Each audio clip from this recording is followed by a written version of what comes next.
firing plugs," he muttered. "Let's hope not. Where are you, Mac? Maybe you better give us a blow-by-blow." Logan sounded worried. "Good idea. Right now I'm at the 9 o'clock actuator. Nothing so far." He looked around himself, forgetting for the moment how he was supposed to get past the equipment to the other auxiliary motor stations. "Johnny," he said slowly, "I think you'd best break out the tapes. Auxiliary motor system. You'll find them under power plant." Months before, McNamara had made a complete set of tape recordings of his own voice, recorded as he made a thorough-going rundown of every system and its components. This was a personal innovation which his fellow flight engineers considered folly. Extra weight, they scoffed, undue complication. Mac nodded and went on with his impromptu speech-making. A professional psychiatrist might have said correctly that Mac felt an unconscious need for supervision, a forgivable deficiency dating back to his cadet days. Mac simply claimed that the best of men could forget or omit when alone with a few $1,000,000 worth of Uncle's equipment. This way he could remind himself of each step to be taken ahead of time in his own way. The co-pilot rushed to comply. Mac, waiting, suddenly remembered how to get past his obstacle. Internal braces which helped keep the tanks rigidly in place on Earth were of little use while in free-loading or gravity-less state. The braces were removable, and Mac had loosened a single wing nut to let the brace swing loose when he heard Johnny Ruiz's answer. "Ready with your tape, Mac. Where shall I start it?" "Run it through till you get to a blank spot, then another, then stop it." He was certain he didn't really need the tape, but it was a maintenance aid and he was determined to use it. He heard a click, then a hum, as the recorder was jacked into his headset circuit. Immediately a familiar voice began a slow dissertation on power leads from the dome, speeding up in the space of a second or two to a high-pitched alien gibberish, then to a faint scream. He began squirming around the turbine tanks, got past the first brace and turned to attach it again. Of course it wasn't necessary, but "play it safe" was embroidered on his brain by years of maintenance experience. Back in his old maintenance squadron he'd been called the Old Lady instead of the Old Man, due to his insistence on precautions. Ruiz slowed the tape suddenly on cue, and Mac heard himself saying, "Brace back in its slot and pin it. Be careful of those linkages on the turbine pumps. Now crawl around to the next brace and unpin it." Pause, scraping noises, and a muttered oath. "Pin sticks, but it won't without a load on it." It didn't. He worked slower than he had on the ground, fumbling with the heavy gloves and cursing mightily. His voice rambled on, warning him of obstacles and reminding him about minor points that could give trouble. He listened carefully, discarding each suggestion. Floating near the 12 o'clock auxiliary, Mac peered at each tubing connection, tugging and twisting. "Wait a minute," he said. His light flashed out at the motor, riding perched on its swivel, limned against cold, hard points of light that were the stars. His heart gave a bound. "I think I found it." His other voice droned on morbidly. "Turn that thing off a minute, Johnny. Listen, there's a lead to the 12 o'clock fuel valve solenoid that looks like, yes, I'm sure of it.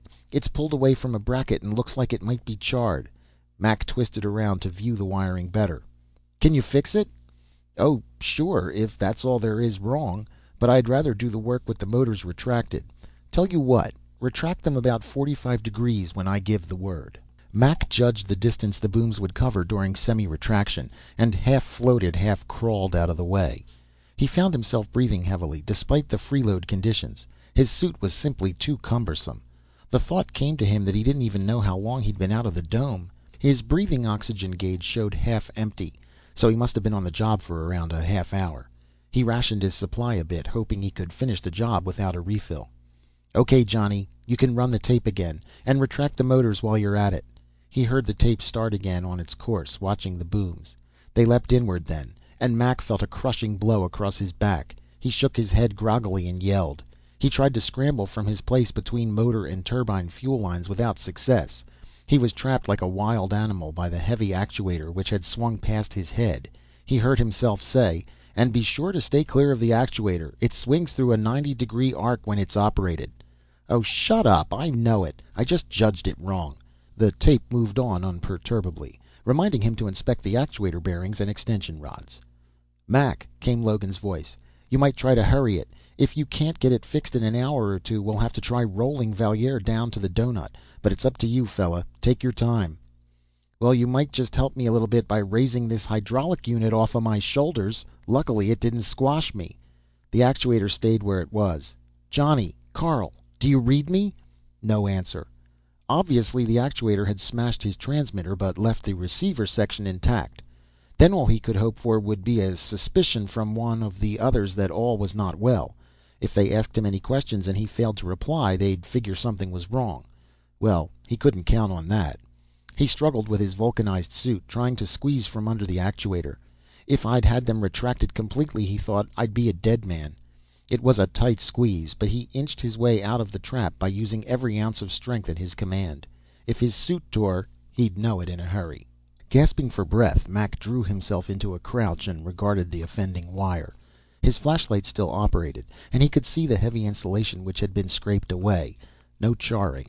Then it must have been the extension rods that had scissored through the insulation. The wire hung together by a thread, the strands of metal severed completely. He groped for his toolkit, trying to ignore the voice in his headset. Well, that takes care of the actuators. Now for these dinky motors. The swivel mounts have to work without any lubricant, so look for indications of wear and... Mac cursed under his breath. He sounded so cocksure, so all-knowing. He felt like beating himself, his earlier self, who had blithely toured the Valier, trailing the microphone wires without any real premonition of trouble. It always happens to the other guy. Not this time, chum, he reminded himself. The gloves were systematically foiling his attempts to withdraw the coil of wire at his side. The toolkit was the ultimate in maintenance work, compact and complete, with extension handles for the cutters and wrenches. Everything was there, but practically impossible to use. His fingers finally closed over the wire. He jerked it out, and with it the splice tool. The little pliers caroomed from the brace above him and sailed out towards the motor beyond the ship. He watched, horrified, as the tool slowly cartwheeled away into space. All right, he muttered. Scratch one splice tool. It was also my only pair of pliers, but I'll manage. He knew he could use the wire cutters in a pinch. In a pinch, he repeated. Oh, that's a hot one. That's about all that's happened this trip so far. Pinch me. Pinch the wiring. What a pinch. Holding the roll of wire tightly in one hand, he grasped the cutters and pulled them from the kit with utmost care. He unrolled a foot-long section of wire and clipped it off, laying his flashlight in the toolkit so that it would shine out in front of him. He managed to attach the tiny splice lugs by pinching them with the cutters, then moved cautiously to the wire which still drooped from the jumble of machinery. Drooped wasn't precisely the word. Actually, the wire had been bent into its position and stayed that way. As the harried major reached for the brace on which the wire had been bracketed, his toolkit vomited flashlight, wrenches, and screwdrivers, leaving him in total darkness. His cursing was regular now, monotonous and uninspired. There was another pencil light in the kit, snapped tightly to the case, and Mac reached for the whole business.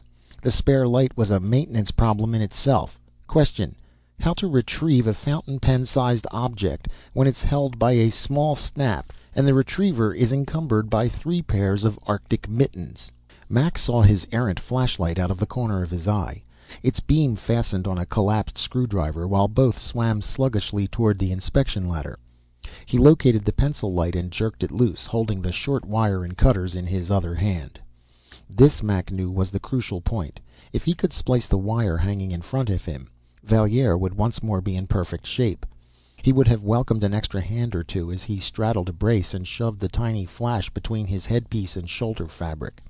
The wire should be stripped, he knew, but he hadn't the tools. They were scarcely 10 feet from him, but could have rested atop the Kremlin for all the good they did him. He got most of the strands of one end of wire shoved into a splice lug and called it good enough.